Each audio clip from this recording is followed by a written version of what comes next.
Hello guys, টুম্পালদারের আরেকটি ব্লগে অনেক স্বাগত, অনেক ভালোবাসা। তো সবাইকে জানাই গুড মর্নিং।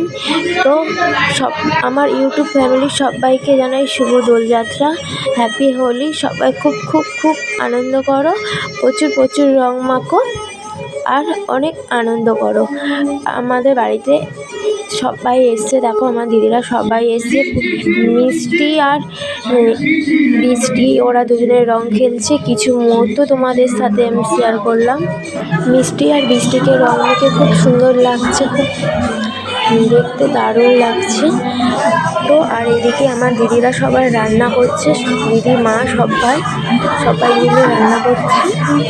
আর এরা দুজন তো সমানে রং মেখেই যাচ্ছে, এদের রং মাখা শেষ হচ্ছে না একদম। সেই সকাল দিয়ে রং মাখা শুরু করেছে, এদের রং আর খেলা শেষ হচ্ছে না।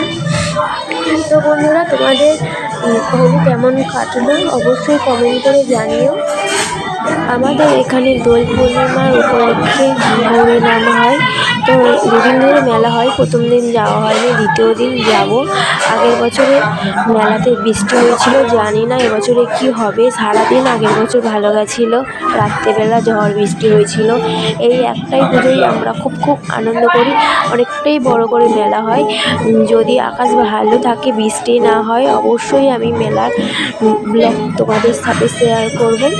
তো এই মেলাটা আমাদের খুব খুব আমরা আনন্দ করি আর খুব সুন্দর হয় এই মেলাটা। তো তোমাদেরকে আগের বছর শেয়ার করেছিলাম, সকালবেলা গেছিলাম, একটুখানি ফুটেজ শেয়ার করেছিলাম।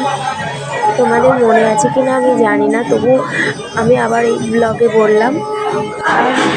আর মিষ্টি খেলছে, আর আমার বাবা বসে বসে শুধু দেখছে বৃষ্টিকে।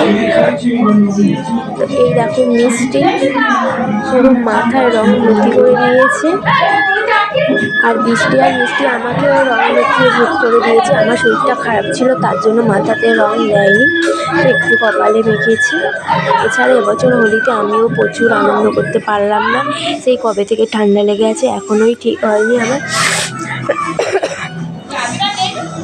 ব্লগটা যখন এডিট করছিলাম ঘরেতে, গান চলছিল, তাই অতটা ভালো এডিট হলো না আমার ব্লগটা। আর আমার ব্লগটা কেমন লাগলো অবশ্যই কমেন্ট করে জানিও। আর তোমাদের সবাইকে বলছি হ্যাপি হোলি। সবাই ভালো থেকো, সুস্থ থেকো, সাবধানে থেকো। আর অবশ্যই কমেন্ট করে জানিও আমার ব্লগটা কেমন হয়েছে, আর তোমরা হোলিতে কতটা আনন্দ করেছো সবাই আমাকে বলো।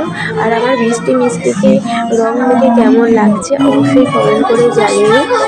তো এখনকার মতন টাটা, আবার যদি মেলায় যাই সেই সুন্দর মুহূর্তটা অবশ্যই তোমাদেরকে শেয়ার করবো। সবাই ভালো থেকো, সুস্থ থেকো, সাবধানে থেকো। আবার দেখা হবে পরবর্তী ব্লগে। এবছর শরীরটা খারাপ বলে কোনো বন্ধু বান্ধবদের সাথে আমিও রং মাখতে পারিনি, কোনো বন্ধুদের সাথেও রং মাখাতে পারিনি। নিজেরও খুব খারাপ লাগছিল। প্রতি বছর সব বন্ধুদের সাথে আমি রং খেলি, তো অল্প হলেও রং খেলি। এবছর তো শরীরটা প্রচণ্ড খারাপ, তার জন্য আর রং মাখাতে পারলাম না। তো ওরাও কেউ আসেনি রং মাখাতে, ওরাও জানি নিশ্চয়ই অনেক আনন্দ করছে। সবাই ভালো থেকো, সুস্থ থেকো, সাবধানে থেকো। আবার দেখা হবে পরবর্তী ব্লগে। তো এখন আমাদের বাড়ির সবাই নাচছে, তো ওখানেই আমি নাচ দেখছি। এখনকার মতো টাটা।